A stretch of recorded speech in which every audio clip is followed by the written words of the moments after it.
امام ابن کثیر رحمہ اللہ نے البدایہ میں جس کو لکھا ہے نا، میں اس کا خلاصہ دینے لگا ہوں۔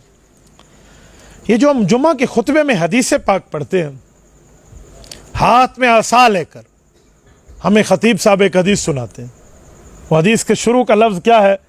ارحم امتی بامتی ابو بکر، ہے حدیث یا نہیں ہے؟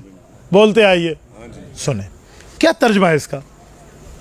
رسول اللہ صلی اللہ علیہ وسلم نے 4 صحابہ کو 4 ٹائٹل عطا فرمائے ہیں، 4 اسٹیٹس، 4 عہدے صحابہ کو دیے ہیں۔ ارحم امتی بامتی ابو بکر واشدہم فی امر اللہ عمر واصدقہم حیاء عثمان واقضاہم علی رضی اللہ عنہ۔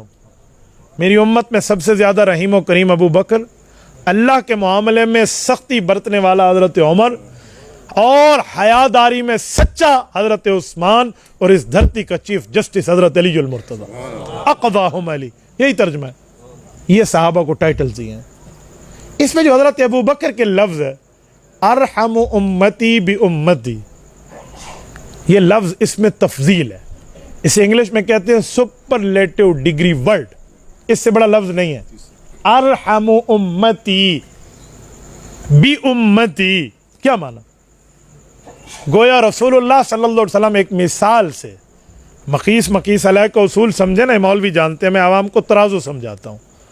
ترازو ہے نا، ترازو میں رکھ کر ابو بکر کی نرمی حضور ہمیں بتا رہے ہیں۔ ارحم امتی بامتی کا ایک طرف پوری امت کی نرمیاں، شفقتیں، رحمتیں، برکتیں، کرم نوازی ایک پلڑے میں رکھ دیں، اور ایک پلڑے میں اکیلے ابو بکر کی نرمی رکھ دیں۔ ابو بکر پوری امت پر بھاری ہے۔ ارحم امتی بامتی، یہ ہے نا۔ اب اس نرم کے دور خلافت کو اٹھاؤ، یہ ابو بکر نرم ہے، گرم نہیں ہے، نرم ہے۔ یہ ماما کے اوپر جب چڑھائی کی ہے 2 لشکر بھیجے، پہلا لشکر گیا، دوسری کمک گئی ہے۔ امام ابن کثیر رحمہ اللہ نے البدایہ میں اس کا نقشہ جو کھینچا ہے نا خلافت صدیقی کا، سنیں۔ وہ فرماتے ہیں کہ صحابہ کرام کو جو ابو بکر صدیق نے ختم نبوت کے تحفظ پر درس دیا نا، تو صحابہ کو اپنے بچے، اپنی بیویاں، اپنی اولادیں بھول گئیں۔ ہم تیار ہیں۔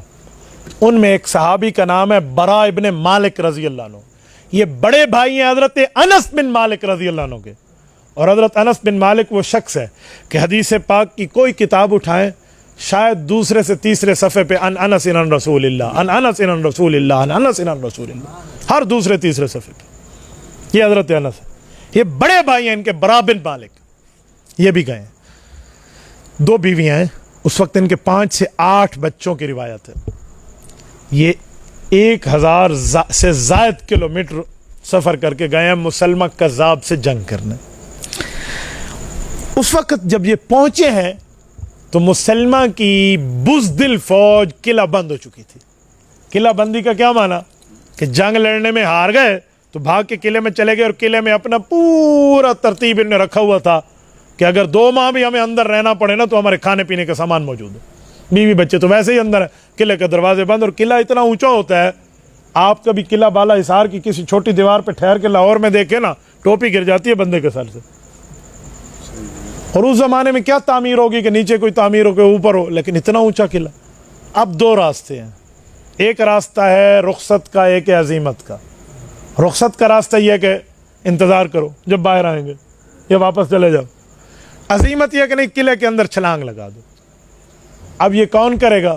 حضرت امام ابن کثیر کہتے ہیں کہ حضرت برا بن مالک نے ہاتھ کھڑے کیے کہ جی میں تیار ہوں، میرے لیے مشورہ کر لو، فیصلہ بٹھا دو، میں تیار ہوں۔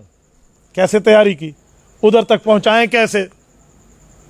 اچھا، جس کو پہنچائیں ادھر ادھر جو قلعے کے پہرہ دار ٹھہرے ہیں وہ تیروں کے ساتھ کام پورا کر رہے ہیں۔ تو کہتے ہیں ایک دن کا مشورہ طے ہوا اور آخر ایک ہی صورت فائنل ہوئی کہ جی 2-3 ڈھالیں ایک دوسرے کے ساتھ باندھ لیں، اور ان ڈھالوں پر حضرت برا کو بٹھا دیں، اور اس ڈھال کو 2-2 3-3 نیزے ایک دوسرے سے باندھ کر اونچا کریں، جب یہ آخری دیوار تک چلا جائے یہ اندر چھلانگ لگا لیں۔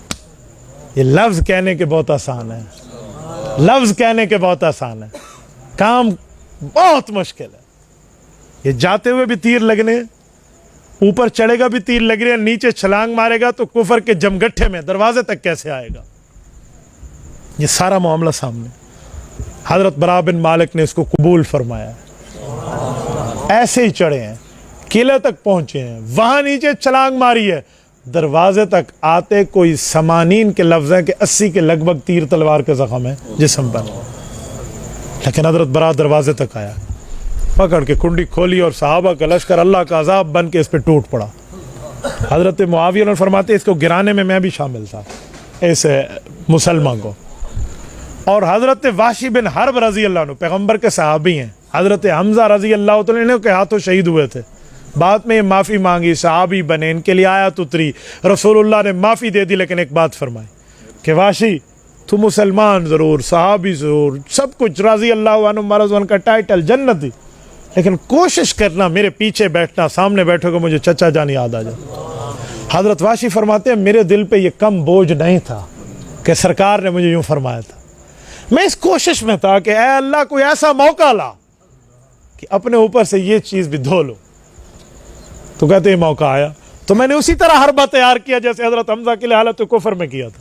حضرت واشی کے لفظ امام ابن کثیر نے نقل کیے ہیں, کہتے ہیں قتلت خیر الناس ثم لاجل ذلك قتلت شر الناس, کہ میں نے خیر الناس کو شہید کیا تھا, بہترین شخص کو, تو میں نے طے کیا تھا کہ کوئی شر الناس بھی میرے ہاتھوں سے جائے. انہوں نے جب حربہ مارا نا, اور ایسے ہی مارا جیسے حضرت حمزہ کو مارا تھا, وہ گر گیا اور مسلمان نیچے گرا, حضرت ابو دجانہ نے اس کی گردن کاٹ دی.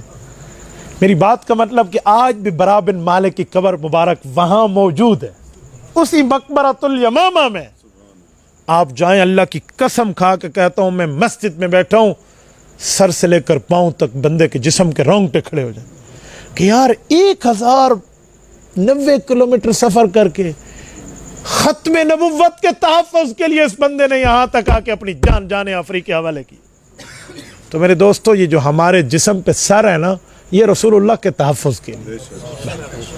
وارڈ میں, میڈیکل وارڈ میں ایڑیاں رگڑ کے بھی جان دینی ہے اور حضور کا محافظ بن کے بھی جان دینی ہے. یہ ہم لوگ طے کر لیں کہ ہم محافظ ہیں, ہم نے اس طرح اپنے اکابر کے نقش قدم پہ چلنا.